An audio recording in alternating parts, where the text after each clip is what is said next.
नमस्कार दोस्तों, only static GK with Ayush channel पर आपका स्वागत है। दोस्तों, हम लोग भारतीय संविधान से संबंधित 4000 प्रश्नों की प्रैक्टिस कर रहे हैं, जिसका यह चौथा वीडियो। और इस वीडियो हम लोग मूल अधिकार से संबंधित प्रश्नों के बारे में डिस्कस करेंगे। तो चलिए दोस्तों, शुरू करते हैं। मौलिक अधिकार संविधान के किस भाग में वर्णित है?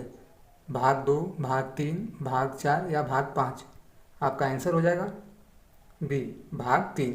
दोस्तों, मौलिक अधिकार भाग 3 में आर्टिकल 12 से 35 तक वर्णित है। अगला प्रश्न है, भारत के संविधान का भाग 3 संबद्ध है? ए, राज्य की नीति निर्देशक तत्व से, बी, मूल कर्तव्य से, मूल अधिकार से, डी, नागरिकता से। आपका आंसर हो जाएगा सी, मूल अधिकार से। मूल अधिकारों को सर्वप्रथम किस देश में संवैधानिक मान्यता प्रदान की गई? ए, भारत, संयुक्त राज्य अमेरिका, फ्रांस या ब्रिटेन।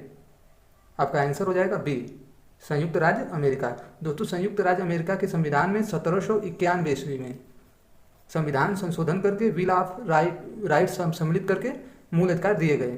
दोस्तों, मूल अधिकार अमेरिका के मूल संविधान में भी नहीं था, वह संशोधन करके जो है वहाँ पे दिया गया। और मूल अधिकार जो भारत में लिया गया है वह भी संयुक्त राज्य अमेरिका के संविधान से ही लिया गया है। भारतीय नागरिकों के मौलिक अधिकारों का वर्णन है।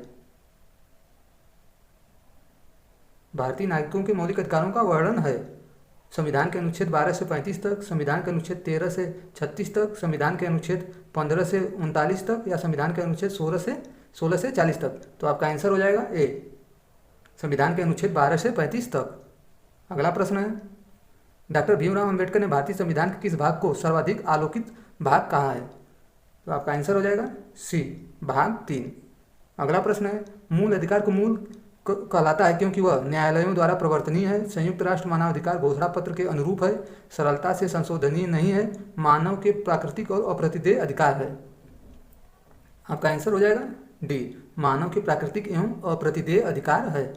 अगला प्रश्न है, प्रारंभ में कितने मौलिक अधिकार दिए गए थे? तो आपका आंसर हो जाएगा 7। दोस्तों, प्रारंभ में 7 मौलिक अधिकार दिए गए थे, लेकिन 44वें संविधान संशोधन 1978 द्वारा संपत्ति के अधिकार को समाप्त कर दिया गया और संपत्ति के अधिकार को भाग 12 में अनुच्छेद 300 क के तहत वैधानिक अधिकार घोषित किया गया। वर्तमान में भारतीय नागरिकों को कितने मौलिक अधिकार प्राप्त हैं? तो आपका इसका आंसर हो जाएगा 6। वर्तमान में 6 अधिकार प्राप्त। भारत के संविधान में मौलिक अधिकार मूल संविधान का हिस्सा था, चौथे संशोधन द्वारा जोड़े गए थे, संसद द्वारा 1952 में जोड़े गए थे, 42वें संशोधन द्वारा जोड़े गए थे। आपका आंसर हो जाएगा ए, मूल संविधान का हिस्सा था। भारतीय संविधान में न्यायालय में कौन प्रवर्तनीय है? तो आपका आंसर हो जाएगा सी, मूल कर्तव्य, अर्थात इसको न्यायालय द्वारा लागू कराया जा सकता है। मौलिक अधिकारों को लागू करने का दायित्व है उच्चतम न्यायालय पर, उच्च न्यायालय पर, उपायुक्त दोनों पर, भारत के मुख्य न्यायाधीश पर। तो आपका आंसर हो जाएगा सी, उपायुक्त दोनों पर। दोस्तों, उच्चतम न्यायालय आर्टिकल 32 के तहत लागू करा सकती है और जो हाई कोर्ट है वह आर्टिकल 226 के तहत। अगला प्रश्न है, मौलिक अधिकारों का निलंबन कौन कर सकता है? तो आपका आंसर हो जाएगा सी, राष्ट्रपति। दोस्तों, राष्ट्रपति जो है राष्ट्रीय आपातकाल के दौरान मौलिक अधिकारों का निलंबन कर देता है, परंतु आर्टिकल 20 और 21 फिर भी लागू रहते हैं। अगला प्रश्न है, मौलिक अधिकारों के बारे में सुनवाई करने का अधिकार निम्न में से किसको प्रदान किया जाता है? तो आपका आंसर हो जाएगा ए, सर्वोच्च न्यायालय। दोस्तों, ये सर्वोच्च न्यायालय और उच्च न्यायालय दोनों को प्रदान किया जाता है, परंतु ये देखिए प्रीवियस ईयर में आया हुआ क्वेश्चन है, तो दोनों ऑप्शन है तो हम प्राथमिकता देंगे सर्वोच्च न्यायालय को। अगला प्रश्न है, संविधान में उद्घोषित मौलिक अधिकारों में संशोधन किया जा सकता है केवल राष्ट्रपति द्वारा, सर्वोच्च न्यायालय द्वारा, संसद द्वारा, उपयुक्त में से कोई नहीं। तो आपका आंसर हो जाएगा सी, संसद द्वारा। अगला प्रश्न है, भारतीय नागरिक को प्रदान किए गए मूल अधिकार को निलंबित नहीं किया जा सकता है, निलंबित किया जा सकता है, किसी भी परिस्थिति में निलंबित नहीं किया जा सकता है या उपयुक्त में से कोई नहीं। तो आपका आंसर हो जाएगा निलंबित किया जा सकता है। अगला प्रश्न है, निम्नलिखित में से कौन से मामले उच्च न्यायालय तथा उच्चतम न्यायालय की अधिकारिता में आते हैं? केंद्र व राज्य के बीच विवाद, तो दोस्तों यह सिर्फ सुप्रीम कोर्ट के अंतर्गत आता है, हाई कोर्ट के अंतर्गत नहीं आता है। राज्यों के परस्पर विवाद, यह भी सिर्फ सुप्रीम कोर्ट के अंतर्गत आता है। तो आपका आंसर कौन सा हो जाएगा? आपका आंसर हो जाएगा सी, मूल अधिकार का प्रवर्तन। अगला प्रश्न है, भारतीय संविधान के अंतर्गत मूल अधिकारों का संरक्षक कौन है? तो आपका आंसर हो जाएगा सी, न्यायपालिका। अगला प्रश्न है, मौलिक अधिकारों के निलंबन का आदेश कौन दे सकता है? इसका आंसर हो जाएगा डी, राष्ट्रपति। अगला प्रश्न है, मूल अधिकारों पर आवश्यक प्रतिबंध लगाने का अधिकार किसको है? तो दोस्तों आपने इसका आंसर राष्ट्रपति दिया होगा, लेकिन यह गलत है। देखिए क्या, आवश्यक प्रतिबंध मतलब कि अस्थायी रोक मूल अधिकार पे कौन लगाता है? तो वह संसद लगाती है संविधान संशोधन द्वारा। जैसे कि आर्टिकल 31 जो संपत्ति का अधिकार था उसको समाप्त कर दिया गया था। और जबकि निलंबन जो होता है वो निलंबन अस्थायी रोक होती है, अस्थायी रोक राष्ट्रपति द्वारा लगाई जाती है। मौलिक अधिकारों का प्रमुख उद्देश्य है समाज के समाजवादी ढांचे को बढ़ावा देना, व्यक्तिगत स्वतंत्रता को सुनिश्चित करना, न्यायपालिका की स्वतंत्रता को सुनिश्चित करना, उपायुक्त सभी को सुनिश्चित करना। तो आपका आंसर हो जाएगा बी, व्यक्तिगत स्वतंत्रता को सुनिश्चित करना। अगला प्रश्न है, भारत में मौलिक अधिकारों के संबंध में निम्नलिखित वक्तव्यों पर विचार कीजिए। यह राज्यकृति के विरुद्ध एक गारंटी है, यह संविधान के भाग 3 में सूचित है, ये सामाजिक, आर्थिक और राजनीतिक न्याय सुनिश्चित करते हैं, यह यूएसए के अधिकारों के बिल की भांति नहीं है। तो दोस्तों यह राज्य की कृति के विरुद्ध है, यह तो सही बात है, और यह संविधान के भाग 3 में सूचित है, यह भी सही है। लेकिन यहाँ राजनीतिक न्याय की बात जो मूल अधिकार में नहीं की गई है, तो यह गलत है। और जो यह यूएसए के अधिकारों के बिल की भांति नहीं है, तो यह भी गलत है, क्योंकि भारत का जो मूल अधिकार है वो यूएसए के जो संविधान है वहीं से लिए गए हैं। तो आपका कौन सही हो जाएगा? 2, 1 और 2। तो आपका आंसर हो जाएगा ए। अगला प्रश्न है, समानता का अधिकार भारतीय संविधान के किन 5 अनुच्छेदों में दिए गए हैं? तो वह है अनुच्छेद 14 से 18 तक। अगला प्रश्न है, संविधान के किस अनुच्छेद में कानून का समान संरक्षण प्रावधानित है? तो आपका आंसर हो जाएगा सी, आर्टिकल 14। अगला प्रश्न है, भारतीय संविधान का कौन सा अनुच्छेद छुआछूत उन्मूलन से संबंधित है? अनुच्छेद 14, अनुच्छेद 15, अनुच्छेद 17 या अनुच्छेद 18? तो 18 में दोस्तों उपाधियों का अंत है, तो यह नहीं होगा। तो आपका आंसर कौन सा हो जाएगा? आंसर है अनुच्छेद 17। अगला प्रश्न है, समानता का अधिकार भारतीयों के लिए सुनिश्चित करता है धार्मिक समानता, आर्थिक समानता, सामाजिक समानता या उपयुक्त सभी? तो आपका आंसर हो जाएगा डी, उपयुक्त सभी।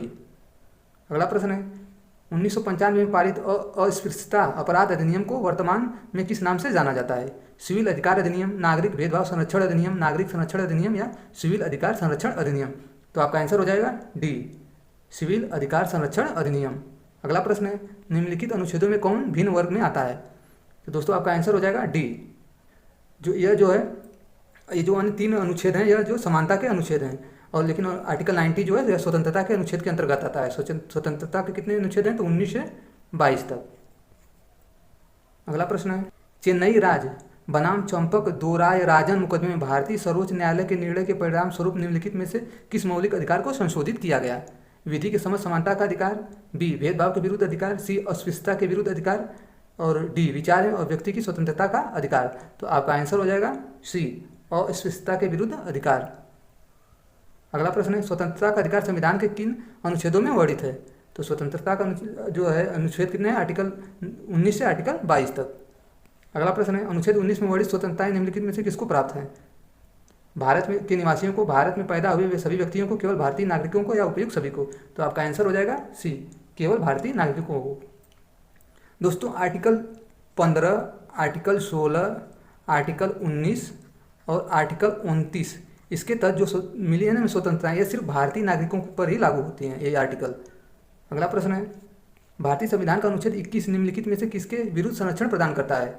केवल कार्यपालिका के विरुद्ध, केवल विधायिका के विरुद्ध, केवल न्यायपालिका के विरुद्ध या कार्यपालिका एवं विधायिका दोनों के विरुद्ध? तो आपका आंसर हो जाएगा डी, कार्यपालिका तथा विधायिका दोनों के विरुद्ध।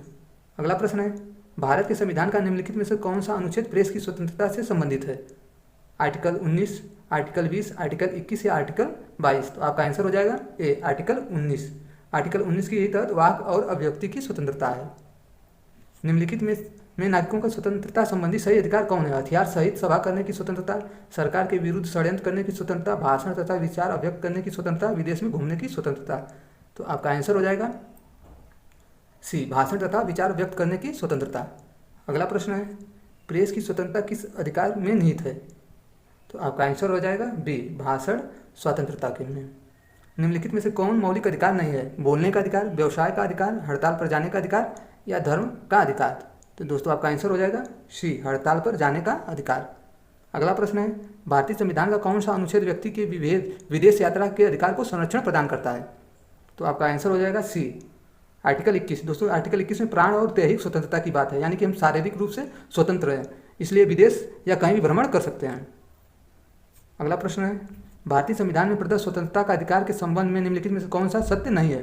भाषण और अभिव्यक्ति की अबाधित स्वतंत्रता, संघ बनाने की स्वतंत्रता, भारत में भ्रमण करने की स्वतंत्रता या इनमें से कोई नहीं? तो दोस्तों हम भारत में भ्रमण कर सकते हैं, इसकी स्वतंत्रता है। संघ बनाने की भी स्वतंत्रता है, लेकिन भाषण और अभिव्यक्ति की भी स्वतंत्रता है, लेकिन अबाधित स्वतंत्रता नहीं है। यानी कि हम कुछ भी भाषण नहीं दे सकते, भड़काऊ भाषण नहीं दे सकते, तो यह बाधित स्वतंत्रता है। यानी हम एक दायरे में रहकर ही भाषण और अभिव्यक्ति व्यक्त कर सकते हैं, तो यह नहीं हो जाएगा। तो आपका आंसर हो जाएगा इस प्रकार कौन सा, ए। अगला प्रश्न है, संविधान के किन अनुच्छेद में शोषण के विरुद्ध अधिकार वर्णित हैं? तो आपका आंसर हो जाएगा सी, अनुच्छेद 23 और 24। अगला प्रश्न है, मौलिक अधिकारों के अंतर्गत कौन सा अनुच्छेद बच्चों के शोषण से संबंधित है? तो आपका आंसर हो जाएगा डी, अनुच्छेद 24। दोस्तों अनुच्छेद 24 में 14 वर्ष से कम उम्र के बच्चों को जो है बाल श्रम निषेध किया गया, यानी उन्हें श्रम नहीं करना है। भारत के संविधान के अंतर्गत किस आयु के बालक को किसी खान अथवा अन्य संकटमय सेवा में लगाए जाने का प्रतिषेध किया गया है? तो आपका आंसर हो जाएगा ए, 14 वर्ष से कम बच्चे। कारखानों अथवा खानों में कोई व्यक्ति नियुक्त नहीं किया जा सकता जब तक कि उसकी आयु कम से कम 14 वर्ष न हो। तो आपका आंसर हो जाएगा बी। अगला प्रश्न है, भारतीय संविधान के अनुसार किसी भी व्यक्ति को जिसे गिरफ्तार अथवा बंदी किया जाता है सबसे नज़दीक मजिस्ट्रेट के समक्ष उपस्थित करना होगा।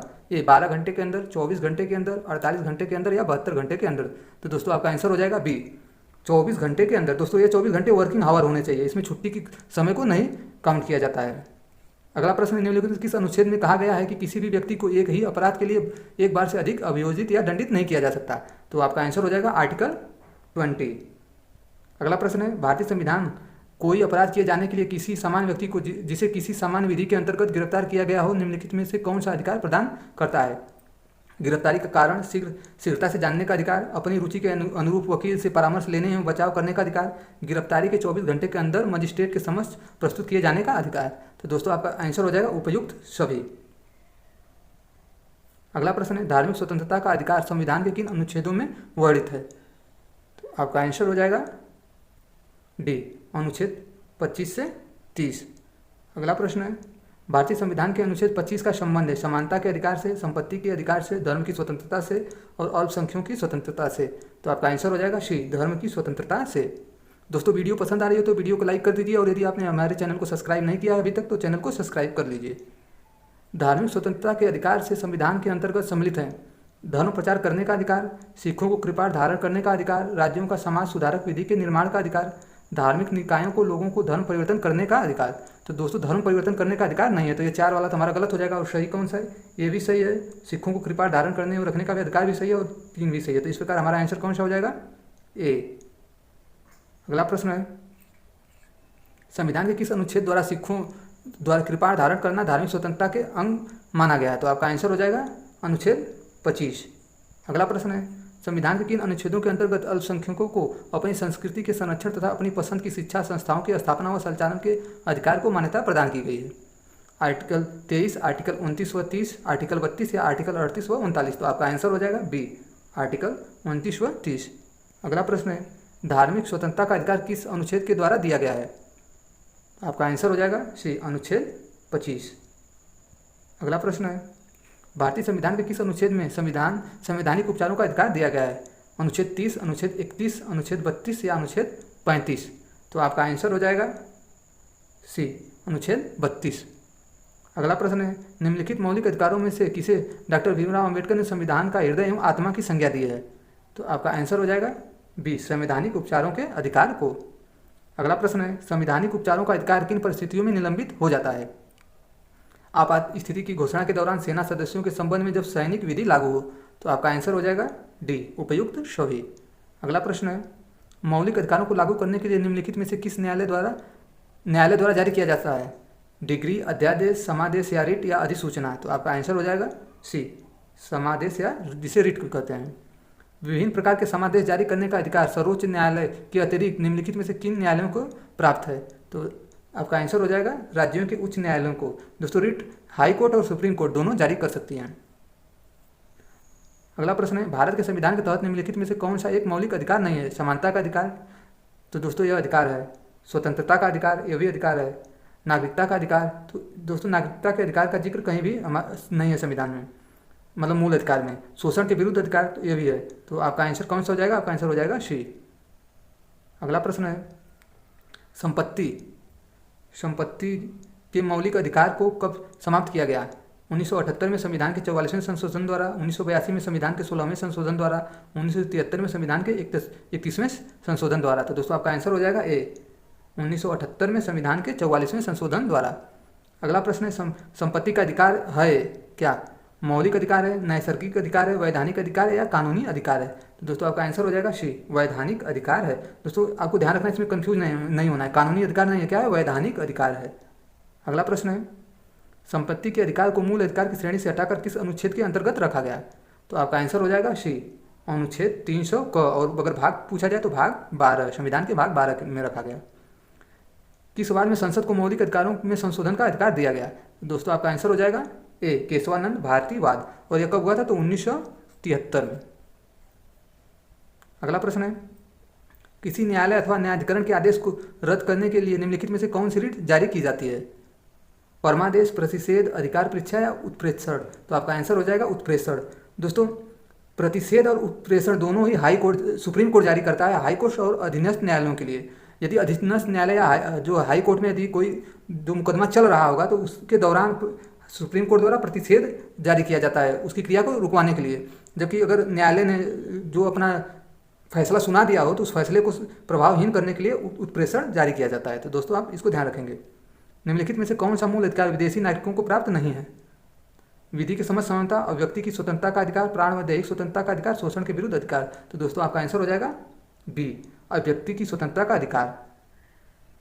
अगला प्रश्न है 6 वर्ष की आयु से 14 वर्ष की आयु के बीच सभी बच्चों को शिक्षा का अधिकार दिया गया है। राज्य के नीति निर्देशक तत्व सिद्धांतों में सम्मिलित है, मूल अधिकार हैं, संवैधानिक अधिकार हैं, उपरोक्त में से कोई नहीं। तो आपका आंसर हो जाएगा बी, मूल अधिकार हैं। दोस्तों यह 86वें संविधान संशोधन 2002 के द्वारा जोड़ा गया मूल अधिकार में शिक्षा का अधिकार। समानता का अधिकार संविधान के निम्न अनुच्छेदों में से किसके अंतर्गत दिया हुआ है? तो समानता का अधिकार 14 से लेकर आर्टिकल 18 तक है। तो इसके अंतर्गत 14 भी आ जाएगा, 15 भी आ जाएगा और 16 भी आ जाएगा, किंतु अनुच्छेद 13 नहीं आएगा। तो आपका आंसर कौन सा हो जाएगा? 2, 3 और 4। तो आपका आंसर हो जाएगा 2, 3 और 4 यानी कि सी। अगला प्रश्न है संविधान के अंतर्गत बंदी प्रत्यक्षीकरण समादेश जारी करने का अधिकार किसमें नहीं थे? केवल उच्च न्यायालय में, केवल उच्चतम न्यायालय में, उच्च तथा उच्चतम न्यायालय दोनों में? तो आपका आंसर हो जाएगा सी, उच्च तथा उच्चतम न्यायालय दोनों में। अगला प्रश्न है भारतीय संविधान का कौन सा अनुच्छेद अस्पृश्यता का उन्मूलन करता है और किसी भी रूप में इसके व्यवहार का निषेध करता है? तो आपका आंसर हो जाएगा अनुच्छेद 17। अगला प्रश्न है मौलिक अधिकारों को लागू करने के लिए रिट जारी की जाती है संसद द्वारा, राष्ट्रपति द्वारा, उच्चतम न्यायालय द्वारा, चुनाव आयोग द्वारा? तो आपका आंसर हो जाएगा सी, उच्चतम न्यायालय द्वारा। अगला प्रश्न है संविधान के अनुच्छेद 17 और अनुच्छेद 18 में व्यवस्था है सामाजिक स्वतंत्र समता की, आर्थिक समता की, राजनीतिक समता की या धार्मिक समता की? तो आपका आंसर हो जाएगा ए, सामाजिक समता की। दोस्तों अनुच्छेद 17 के तहत अस्पृश्यता उन्मूलन किया गया, जबकि उपाधियों का अंत अनुच्छेद 18 के अंतर्गत किया गया है। भारत में उच्चतम न्यायालय ने निम्नलिखित मामलों में से किसमें माना था कि मौलिक अधिकारों में संशोधन नहीं किया जा सकता है? तो दोस्तों आपका आंसर हो जाएगा डी, गोलकनाथ का मामला। अगला प्रश्न है मौलिक अधिकारों में संशोधन करने में कौन सक्षम है? राष्ट्रपति, लोकसभा, सर्वोच्च न्यायालय या संसद? तो आपका आंसर हो जाएगा डी, संसद। दोस्तों वीडियो अच्छी लगी तो वीडियो को लाइक करिए और हमारे चैनल को सब्सक्राइब नहीं किया तो चैनल को सब्सक्राइब कर लीजिए। जय हिंद।